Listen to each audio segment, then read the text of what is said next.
कल्याणच्या हरण्या आणि रायफलनं केली कमाल आणि उडवून दिली नुसती धमाल. नाद करा पण हरण्या आणि रायफलचा कुठं, एकदा पळाली तर नुसती भिंगरी, जागेवर दुरळा, विरोधक गार. मालक सध्या बैल जोडीवर उलटू फिदा आहे. जोडीनं कारनामाच केलाय तसा हिंद केसरी जिंकायचा.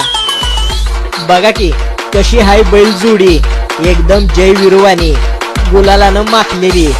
विजयाचा गुलाल पट्ट्यांनी सलग 3दा उधळलाय, दणक्यात हॅट्रिक. सातारच्या पेडगावचं मैदान कसं भरलंय पब्लिकनं, एकदम टच टीव्ही गुलीगत. आता इकडं बघा, डोंगरावर माणसं बसल्या ती का माणसाचा डोंगूर झालाय हीच कळना. फायनलची शिट्टी वाजली, हरण्या आणि रायफल बुलेटच्या स्पीडनं.